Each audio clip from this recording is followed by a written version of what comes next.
estar aqui de volta, revendo amigos, revendo conhecidos, conhecendo gente nova, estudando, né? Como nosso irmão falou na prece, né? Esse privilégio de podermos estarmos juntos para estudarmos. O conhecimento liberta, como asseverou Jesus, conhecereis a verdade, e a verdade vos tornará livres. Então, a gente precisa muito desse conhecimento espiritual para que a gente se sinta livre e se torne livre. Então, é com muita alegria. Vendo cada vez que a gente vem aqui, que a casa continua dando seus passos do ponto de vista do crescimento material, né, Marcão? A passos lentos, a passos cristãos, espíritas, né? Graças a Deus, a gente não tem opulência nem abundância, isso é muito bom, que aí a gente sabe valorizar cada conquista, né? Almejada, mas acima de tudo, muito feliz por ver que, independente da estrutura material que a casa possua, ela possui aquilo que é de mais importante, a estrutura espiritual, que está baseada nos estudos, na ética, no comportamento, na recepção, no convívio, nas múltiplas oportunidades de se abrir as portas da casa espírita para atrair as pessoas e beber do conhecimento, ou seja, das múltiplas oportunidades que a casa espírita oferece de evangelizar. Porque, não sei se vocês pararam para pensar, todas as atividades da casa espírita, todas elas, vocês podem imaginar quaisquer que sejam elas, no fundo elas podem ser resumidas em tarefas de evangelização. Todas elas. Quando a gente fala de evangelização, a gente pensa nos jovens, nas crianças, não é isso? É isso também. Mas qualquer atividade na casa espírita é uma tarefa de trazer o Evangelho para que ele seja implantado dentro de nós, na reunião de estudos, né? Na reunião de passos, de desobsessão, a própria evangelização. Todas são tarefas de evangelização. O Evangelho é o nosso roteiro, a nossa bússola, é a nossa meta. Então a gente fica muito feliz de perceber que a casa prossegue nesse objetivo de evangelizar, né? Hoje a gente vai estudar um pouquinho juntos. Intencionalmente, eu nem trouxe aqui slide nenhum, porque eu queria convidar vocês a pensar numa forma de estudos muito interessante. Lá para o estado de Minas Gerais, né, ainda no século XX, num centro espírita que se chama, até hoje, Centro Espírita Emanuel, na figura de um grande líder espírita mineiro, Dr. Onofre Abreu. Onofre Abreu estipulou uma modalidade de estudo do Evangelho chamado miudinho. Essa modalidade de estudo bebe em cada trecho do Evangelho, estudando parágrafo por parágrafo, texto por texto, palavra por palavra, se aprofundando no sentido espiritual de cada palavra do texto. O Evangelho de Jesus é tão rico que ele comporta esse tipo de estudo. A grande vantagem desse estudo é que a gente consegue penetrar no lado espiritual do texto, que Jesus nos incentivava, né, para entender o espírito da letra, né? A grande desvantagem dessa forma é que a gente não pode ter pressa. Esse estudo miudinho é feito sem pressa. Aqui não dá para a gente fazer um estudo miudinho porque a gente tem um obsessor que deve estar pendurado aí, está lá atrás, olha lá. Olha lá, 8 e 7, olha lá, o obsessor fica perseguindo a gente. Mas é possível a gente ensaiar essa forma, é isso que a gente vai tentar fazer aqui hoje. E essa forma de estudo do Evangelho faz com que a gente escolha uma, duas palavras e se adentre nesse sentido da palavra para penetrar o espírito do texto. Tão quanto o Espírito Emanuel faz. Não sei se vocês repararam, todos aqueles livrinhos da série Boa Nova, aqui está um deles, ó, Caminho, Verdade e Vida, Emanuel consegue às vezes extrair algumas palavras do texto evangélico, né? E faz todo um texto em cima dele, né? Por exemplo, eu abri aqui numa mensagem onde Emanuel se baseia num texto de Marcos que tem 2 linhas e constrói um texto inteiro. Isso é uma forma de estudo do miudinho do Evangelho. Emmanuel, recordando a sua faceta de padre católico, né, que foi, ele consegue fazer isso. Bem, enfim, estou dando uma volta de mineiro, né? Eu falei em Minas Gerais, para dizer o seguinte: vamos estudar juntos o que nos foi proposto na noite de hoje. Na noite de hoje, nos propuseram a gente falar sobre o nosso Evangelho segundo o Espiritismo, que eu não sei se repararam também, o nosso Evangelho segundo o Espiritismo nada mais é do que um livro de interpretação bíblica, não é verdade? Né? Allan Kardec vai extrair alguns textos do Novo Testamento e vai olhar para esses textos do Novo Testamento como uma ferramenta de interpretação nova, que é a doutrina espírita. E com esta chave interpretativa, o Evangelho de Jesus se abre em múltiplas janelas de interpretação. Então, na noite de hoje, nós fomos convidados a conversar com vocês no capítulo 9, que tem como título Bem-aventurados os que são brandos e pacíficos, e especificamente nós vamos tratar do item 6. O item 6, na realidade, é uma mensagem espiritual do Espírito Lázaro, que foi ditada em 1861. E neste capítulo, baseado no título principal, Bem-aventurados os que são brandos e pacíficos, Lázaro vai fazer uma interpretação sobre o tema da afabilidade e doçura. Ok? Então vamos lá. Eu vou ler parte do texto aqui, mas antes eu vou citar, porque talvez nós utilizemos a citação inicial ao final da nossa fala. Vocês estavam aqui nos estudos anteriores, vocês estão fazendo sequência do estudo do Evangelho, né? Na vez anterior vocês estudaram sobre as injúrias e violências, não foram isso? Né? E Allan Kardec pinça duas partes do Evangelho de Mateus, que eu vou só relembrar vocês, que eu irei utilizá-lo no final. Esses textos de Mateus estão em Mateus capítulo 5, versículo 5, e Mateus 5, versículo 9, que são os seguintes: Bem-aventurados os que são brandos, porque possuirão a terra.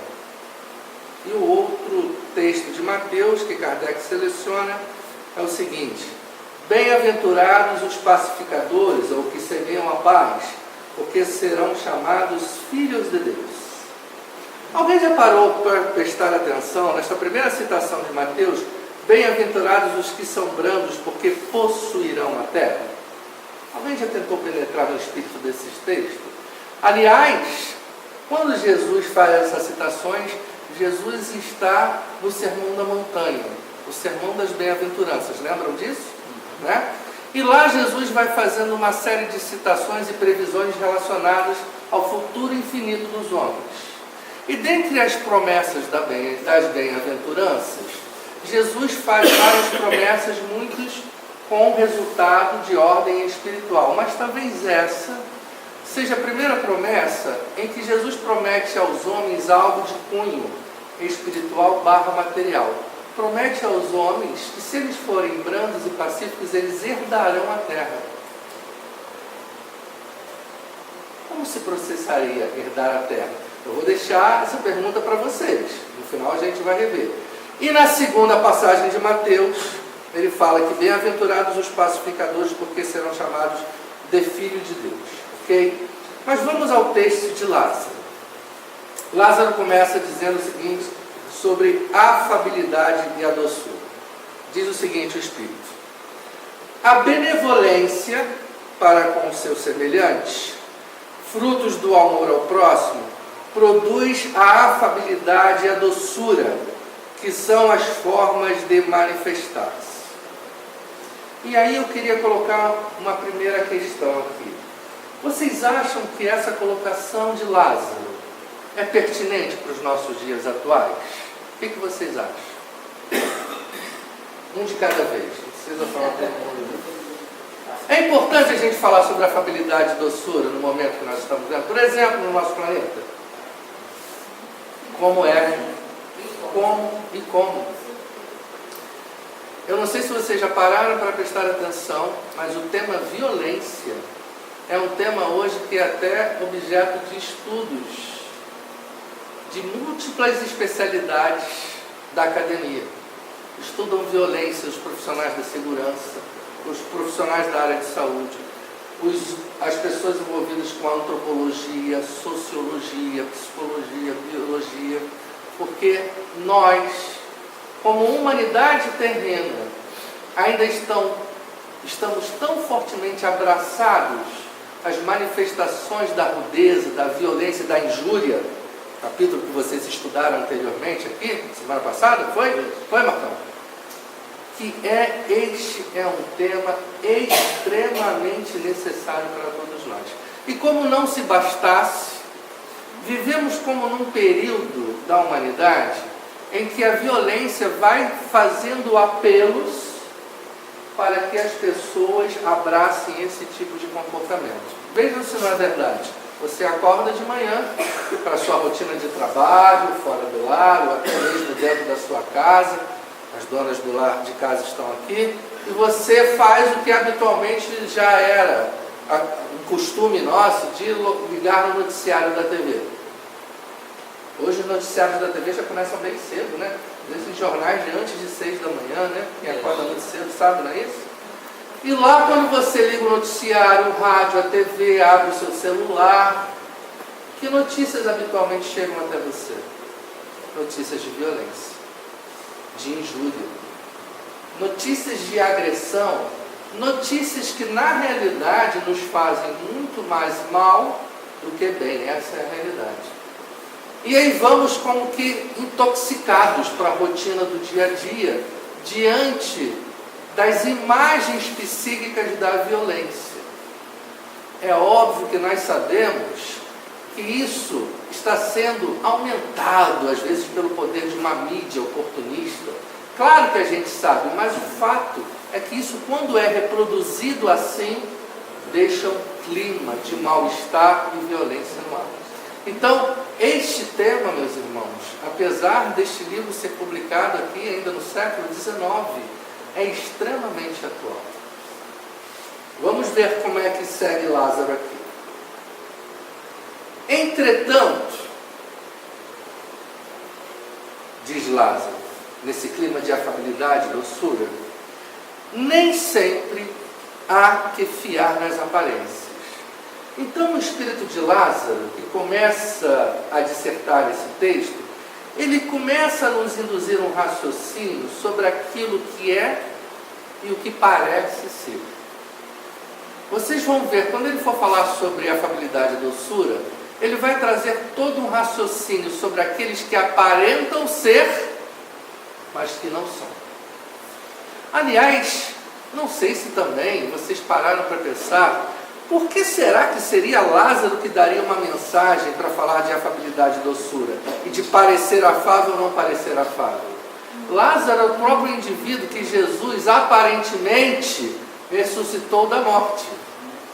Parecia estar morto, mas estava vivo. Era um fenômeno de outra ordem, fenômeno cataléptico. Então, Lázaro traz bem essa imagem daquele que parece ser, mas não era. Então ele vai ser convidado pelos espíritos superiores a dissertar sobre a aparência do bem, da doçura e da afabilidade e a realidade que está por trás.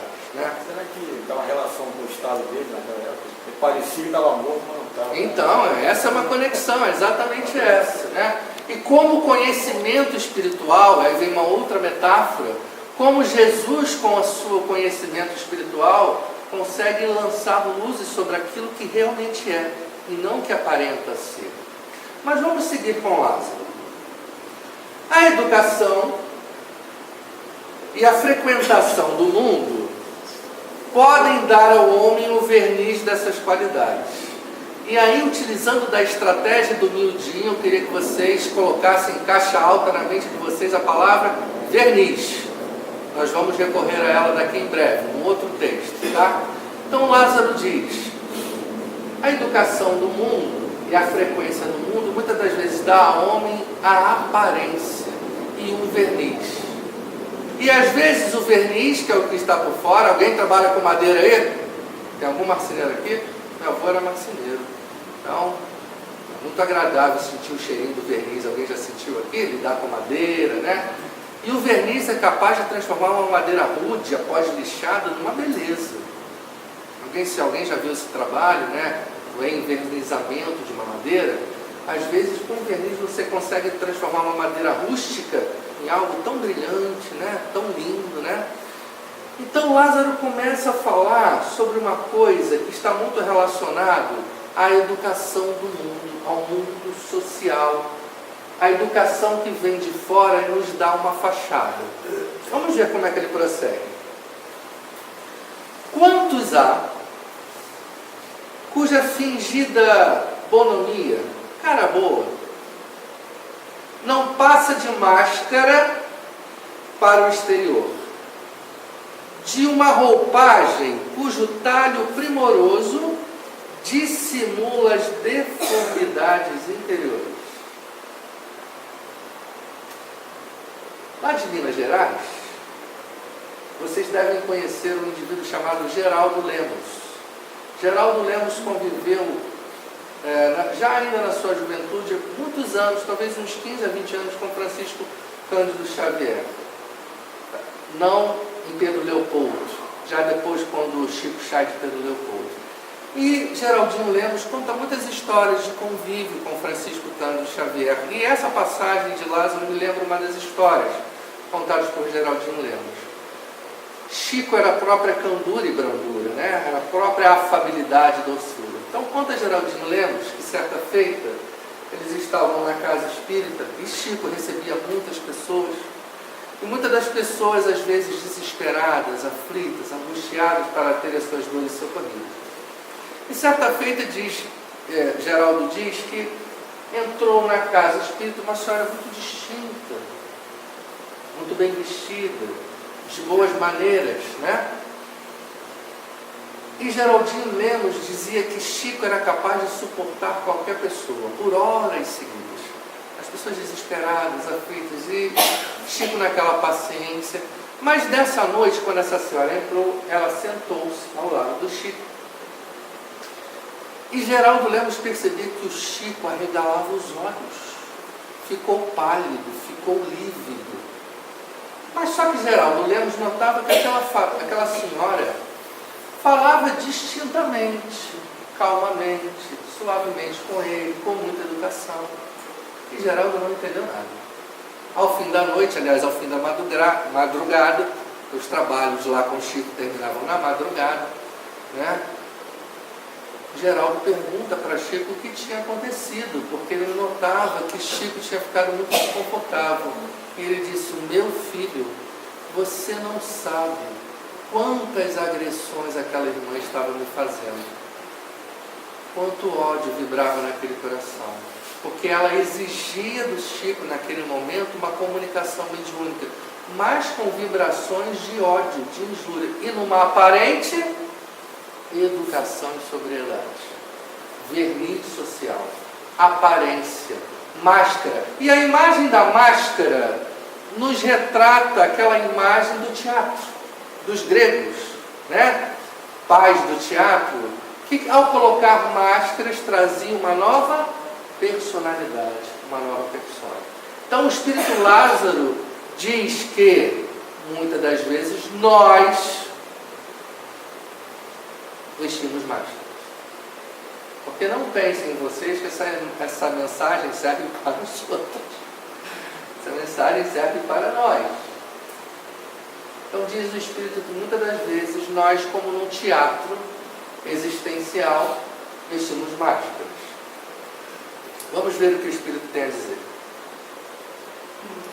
O mundo está cheio dessas criaturas que tem nos lábios o sorriso e no coração o veneno.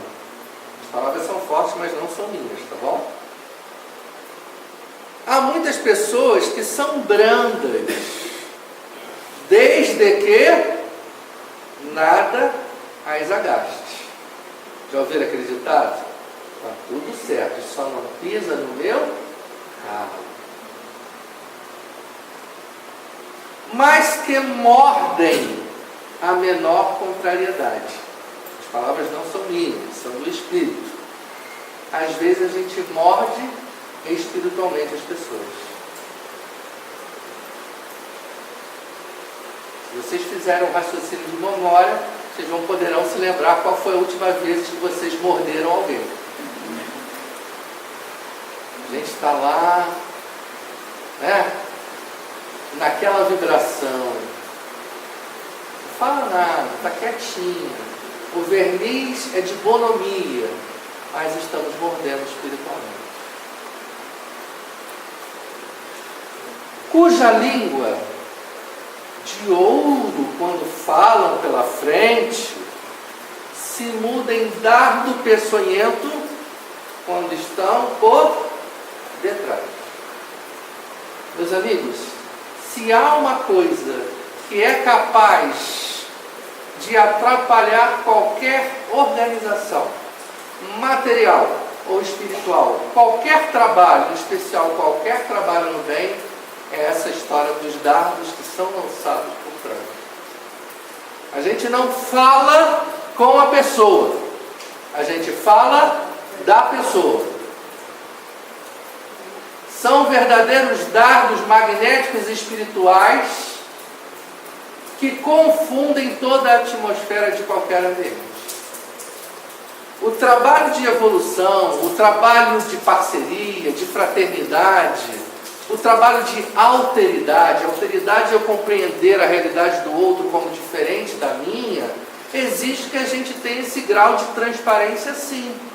E que a gente fale para o outro com cortesia, com educação, com gentileza, mas a gente fale um com o outro.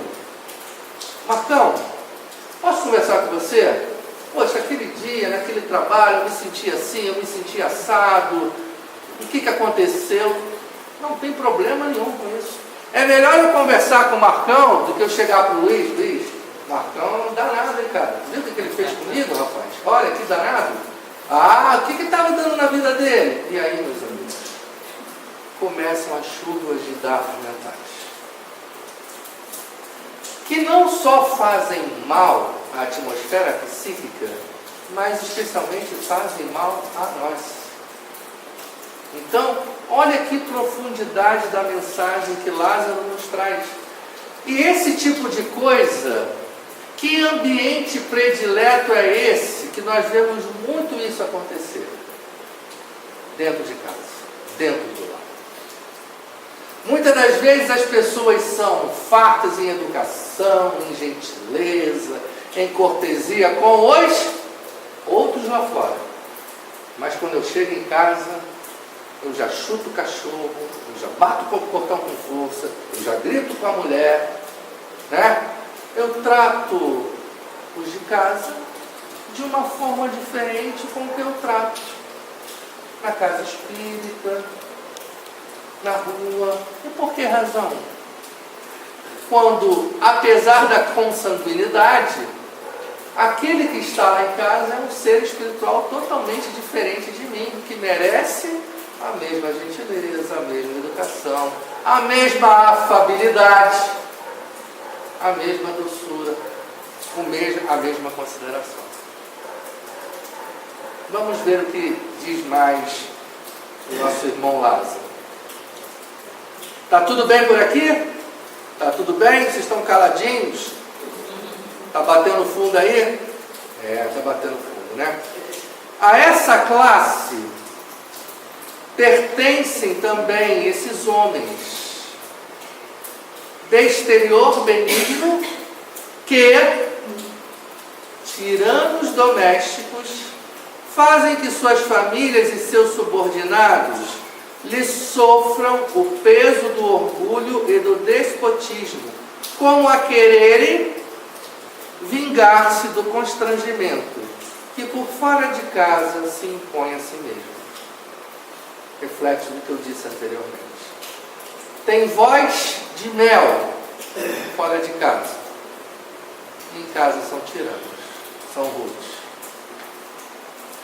Não se atrevendo a usar de autoridade para com os estranhos, porque são indivíduos de covardia moral, que o chamaria à ordem, acha que pelo menos devem fazer-se temidos daqueles que não lhes podem resistir. Envaidecem-se de poderem dizer: aqui mando e sou obedecido, sem lhes ocorrer que poderiam acrescentar também: e sou detestado. E muitas das vezes, meus irmãos, nós reproduzimos esse tipo de comportamento não só em casa. Às vezes acabamos repetindo esse comportamento fora de casa, no ambiente de trabalho. Aliás, até no ambiente de trabalho, isso daqui está totalmente demodê, né? Aqueles gerentes duros, déspotas, isso já acabou, né? Vocês sabem disso. Nenhuma grande empresa ou organização vai à frente com esse tipo de gerenciamento. Hoje, o tipo de gerenciamento que existe é de colaboração, de parceria. Aliás, hoje os funcionários não são mais funcionários, são parceiros, né? Okay? Às vezes nem tanto, mas tudo bem. Já estamos no caminho. Mas muitas das vezes repetimos esse comportamento no trabalho, dentro do ambiente religioso. Às vezes achamos que a nossa posição, o nosso cargo, o nosso desempenho está acima do outro e faltamos com essa mesma gentileza, benevolência e doçura com os nossos companheiros. Um pouco triste de falar isso, mas isso também existe, porque somos todos humanos, né? Vamos lá. Não basta que dos lábios manem leite e mel. E aí o Espírito vai se utilizar de uma expressão do Velho Testamento, né? Então não basta que da nossa boca saia leite nem mel. Se o coração de modo algum lhe está associado, só há hipocrisia. Então Lázaro vem dizer o seguinte: se você ainda não consegue fazer uma conexão entre o que sai da sua boca, dos seus atos com o seu coração, você ainda não consegue ser plenamente verdadeiro. E às vezes isso não é por uma má intenção, ou por maldade, ou por malevolência. É por uma coisa que nós da doutrina espírita conhecemos muito bem. É porque ainda nem conhecemos a nós mesmos. Se eu não me conheço em profundidade, eu não consigo acionar aquilo que vai no meu íntimo. E muitas das vezes, até por uma insegurança de se afirmar no mundo, nós vamos buscando esse mecanismo de máscaras. E muitas das vezes nessas máscaras funcionamos na hipocrisia. Repito, nem muitas das vezes de maneira intencional, mas como eu não me conheço, eu preciso me afivelar algumas representações e acabo não sendo verdadeiro. Segue o Espírito Lázaro dizendo o seguinte: aquele cuja afabilidade e doçura não são fingidas, nunca se desmente. Aquele que consegue acessar essas virtudes no íntimo do seu coração, nunca vai se desmentir. Porque algo flui do seu espírito para fora, e isso fica transparente e claro. Verdadeiro. Quando isso não acontece, embora tentemos disfarçar, esse disfarce